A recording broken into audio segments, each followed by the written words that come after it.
Praise the Lord. I am Amruta Joseph Sikera. I am so happy to be with you. And today I bring a great promise of Lord. Proverbs chapter 15 verse 29. नीतिसूत्र याचा 15वा अध्याय 29वा वचन आज आपण पाहणार आहोत. परमेश्वर दुर्जनापासून दूर राहतो, पण तो नीतिमानाची प्रार्थना ऐकतो. हालेलुया. खरंच खूप सुंदर असं प्रॉमिस देवाने आज आपल्याला दिलं आहे. खरं देवाचं वचन हे खूप सुंदर आहे. देवाचं वचन हे खूप गोड आहे. देवाचं वचन हे खूप प्रिशियस, खूप मौल्यवान असं आहे.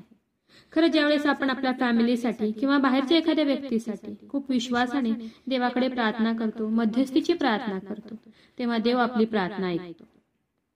खूप विश्वासाने तुम्ही आजचं हे वचन रिसीव्ह करा आणि खरंच हे वचन नक्कीच तुमच्या लाईफमध्ये आज कार्य करणार आहे.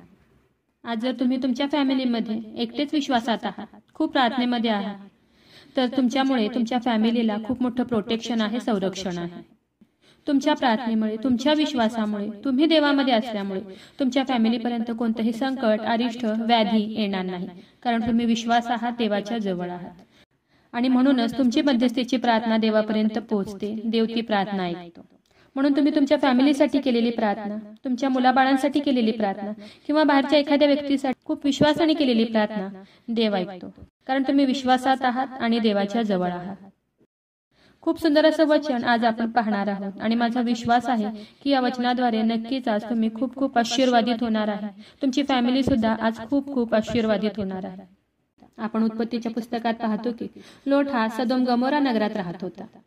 पण जेव्हा अब्रामाला कळाले की परमेश्वर सदोम गमोराचा नाश करणार आहे, तेव्हा तो घाबरला, कारण त्याचा पुतण्या लोट हा तेथे राहत होता आणि तो खूप नीतिमान होता. तेव्हा अब्राम देवाला विनवणी करू लागला, त्याला मध्यस्थी करू लागला. तो परमेश्वराला म्हणाला, हे देवा, तू सदोम गमोराचा नाश करणार आहे का? तू दुर्जनांबरोबर नीतिमानाचाही त्या नगरात नाश करणार का? हे परमेश्वरा, त्या जर नगरात 50 लोक नीतिमान असतील तरी पण तू त्या नगराचा नाश करणार का?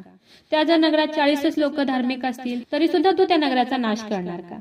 देव म्हणाला, जर त्या नगरात 40 जण नीतिमान असतील तर त्या नगराचा मी नाश करणार नाही. परत अब्राम देवाला म्हणाला, हे देवा, मला माफ कर, पण त्या नगरात जर 10 लोक नीतिमान असतील तरी सुद्धा तू त्या नगराचा नाश करणार का? परत परमेश्वर त्याला म्हणाला की नाही, त्या नगरात जर 10 लोक नीतिमान असतील तर त्या नगराचा मी नाश करणार नाही.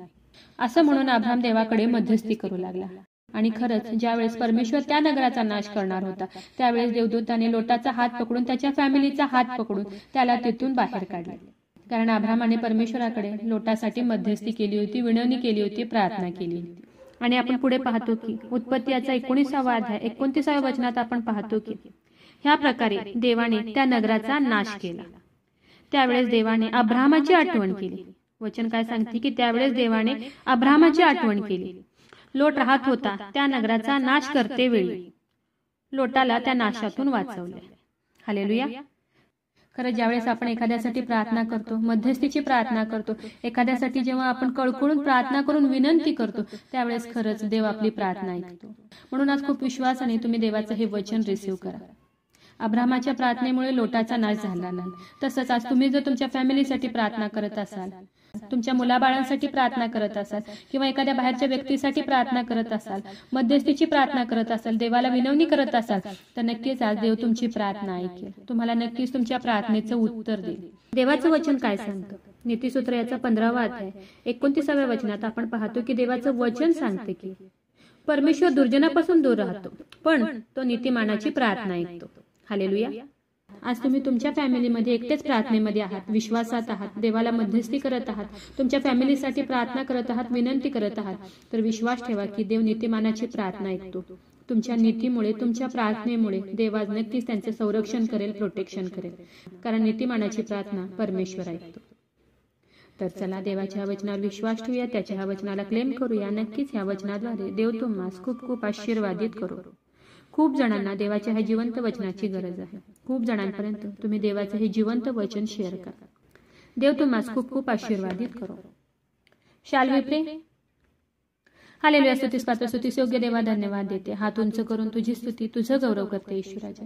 तुझ्या नावाला मान, महिमा, गौरव आता आणि सदा सर्व काळ असू दे ईश्वराजा. सुंदर अशा दिवसासाठी मी मनापासून तुझे आभार मानते ईश्वराजा. सुंदर असं गोड प्रॉमिस प्रभू ईश्वरा, तू आज आम्हाला दिलं उपकार मानते ईश्वराजा. हो देव बाप्पा, तुझं वचन सांगते की मी नीतिमानाची प्रार्थना ऐकतो.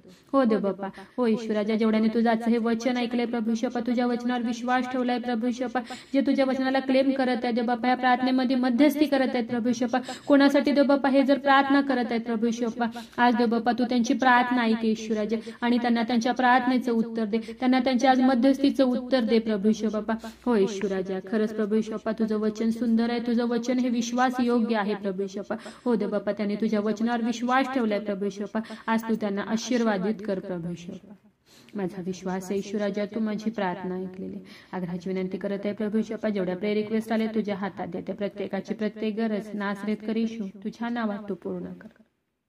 आग्रहाची विनंती करत आहे प्रभू ईश्वर, जेवढे लोक आजारी त्रासात आहेत, संकटात आहेत, हॉस्पिटलमध्ये आहेत, कोमात आहेत प्रभू ईश्वर, व्हेंटिलेटरवर आहेत प्रभू ईश्वर, त्या प्रत्येकासाठी आग्रहाची विनंती करत आहे. तुझं स्वर्गीय सामर्थ्य तू त्यांच्याकडे पाठवून दे देव बाप्पा, आणि तू त्यांना स्पर्श कर दे बाप्पा, आणि बरं कर प्रभू ईश्वर.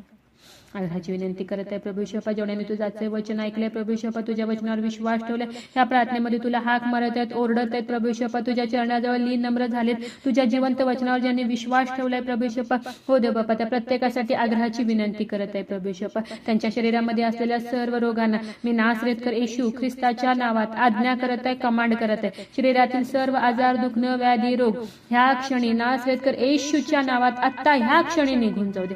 हो देव बाप्पा, तू त्यांना स्पर्श कर आणि बरं कर प्रभू ईश्वर. आणि हो देव बाप्पा, हे देव बाप्पा, ज्यांच्यासाठी आज मध्यस्थी करत आहे, प्रार्थना करत आहे प्रभू ईश्वर, त्यांची प्रार्थना तू आज ऐक प्रभू ईश्वर, ज्याप्रमाणे तू अब्राहमाची प्रार्थना ऐकली प्रभू ईश्वर आणि लोटाचा बचाव केला देव बाप्पा.